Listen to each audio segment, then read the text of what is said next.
The first thing I remember about that Tuesday morning was the smell of burnt coffee drifting up from the break room on the 14th floor, and the second thing I remember is my assistant, Marissa, standing in my office doorway with her hand over her mouth. "There's a man downstairs," she said. "He says he has a 10 a.m. interview for the operations manager position. He's giving the front desk a hard time. He says his name is Robert Hale." My coffee cup stopped halfway to my lips. Robert Hale was my father. I'm Claire Hale. I'm 34 years old, and I own 71% of a logistics company that does $40 million a year in revenue.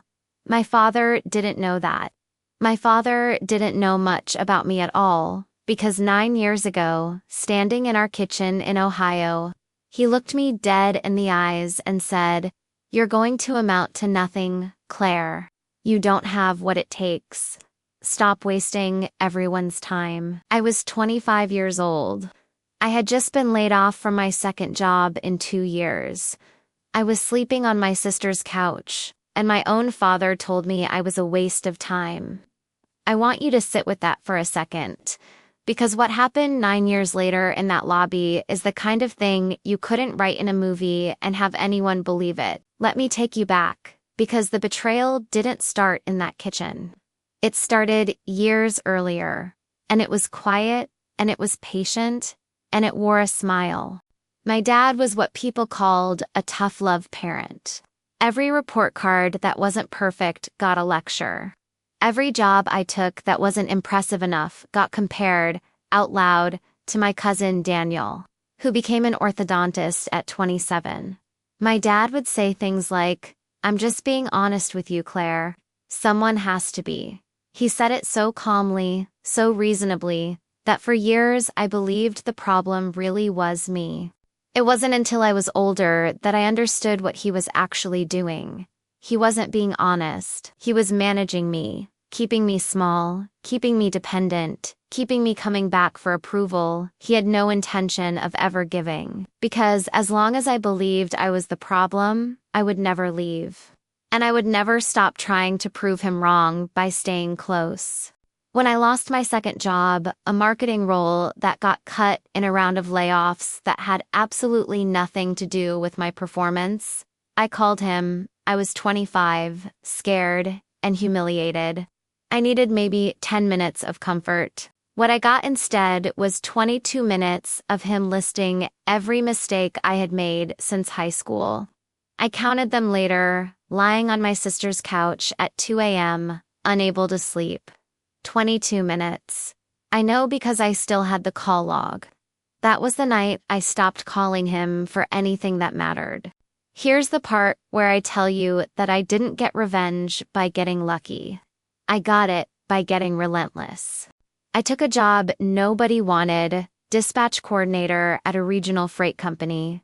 $34,000 a year, graveyard shifts. I learned the industry from the bottom. I learned which routes lost money and which ones quietly made fortunes for the people smart enough to notice. Within 4 years, I was running operations for that same company. Within 7, I had 3 investors and a buyout offer for a small, failing logistics outfit on the east side of the city. I didn't tell my family any of it. Not because I was hiding some grand plan for revenge at first. I just didn't want to give my father the satisfaction of an audience. If I failed, I didn't want him there to say, "I told you so." If I succeeded, some small hurt part of me wanted to know I could do it without him ever finding out. Without him ever getting to take even a sliver of credit. I changed my legal name's public listing on the company's filings to C. Hale. I kept my social media locked. My parents and I exchanged maybe 4 phone calls a year, always short, always strained. They had no idea what city I lived in anymore, let alone what I did for a living. That's how, 9 years later, my own father could apply for a job at my own company and have absolutely no idea. The discovery wasn't dramatic in the way you'd expect. There was no slammed door, no screaming. Marissa just handed me his application folder. Because HR had flagged it for executive review, Anyone with my last name automatically got pulled for a conflict of interest check. A policy I'd put in place specifically because of how small the freight world actually is. I sat at my desk and read his resume. Robert Hale, 61, 26 years in regional sales.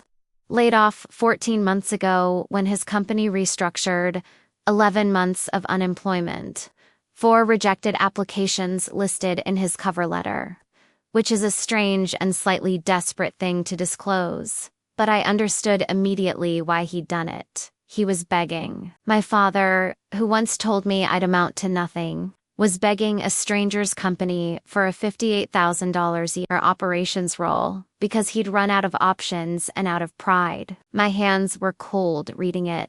I want to be honest about that. 9 years of silence, and one folder undid something in my chest I thought I'd already healed. I didn't go downstairs immediately. I sat with it. I thought about every tough love lecture, every comparison to Daniel, every birthday he forgot to call on because he was busy, every time I asked for 10 minutes of comfort and got 22 minutes of criticism instead. Then I thought about something else. Was I going to be the version of myself my father always said I'd become, someone who couldn't be trusted to handle anything with grace? Or was I going to handle this the way I'd handled the last 9 years, carefully, quietly, and on my own terms? I didn't fire him on sight, and I didn't hire him out of pity either. I did something more deliberate. I had HR proceed with the standard interview process conducted by my operations director, with me sitting silently in the room as executive oversight, which is something I occasionally do for senior roles. My father sat across the table from me for 40 minutes and never once recognized his own daughter because 9 years had changed my hair, my last name on the building directory, and apparently, in his mind, the idea that I could ever be the person interviewing him was simply impossible. At the end of the interview, my operations director asked if he had any questions for the executive team. My father looked directly at me and said, "Just one. I have a daughter about your age. Smart girl, but she never really found her footing. I always wondered what kind of person makes it to a room like this one. What's the secret?" I let the silence sit there for 3 full seconds. Then I said, "Sometimes the secret is that someone told her she'd amount to nothing, Dad. And she believed everyone except him." I watched the recognition hit his face in stages: confusion, then disbelief, then something that looked almost like the floor dropping out from under him. He said my name like a question. "Claire, I own this company," I said. 71% of it. I built it from a dispatch desk you didn't know existed, in a city you never bothered to visit. While you were telling people at Thanksgiving that your daughter was still figuring things out, he didn't say anything for almost a full minute. My operations director quietly excused herself from the room, and my father, the man who had a comeback for everything, who'd spent 30 years being just honest with everyone around him, sat there with his mouth slightly open and nothing to say at all. I didn't hire him. Not out of cruelty, but because I'd learned the hard way that you don't put people who shrink you into rooms where you have to manage them. HR processed his application the way they would anyone else's, and he wasn't the strongest candidate on paper. That part had nothing to do with revenge, it was just true. But I did call him 3 weeks later. Not to gloat. To tell him I'd help him find something else. Through contacts, through references, no strings attached. Because here's the thing I learned after 9 years of building something from nothing. The goal was never to make him feel as small as he made me feel. The goal was to stop needing his permission to feel like enough. If you're listening to this and you've spent years being told by someone who was supposed to love you that you'd never amount to anything, check your bank statements, keep your own records, and build something quietly that belongs entirely to you. You don't owe anyone a front row seat to your comeback. Sometimes the loudest revenge is simply refusing to explain yourself until the proof is too big to argue with. Type 1 in the comments if you think Claire was right not to hire him. Type 2 if you think you would have hired him anyway, just to watch him work under you every day. And tell me what city you're watching from, and what time it is right now where you are. I read every single comment.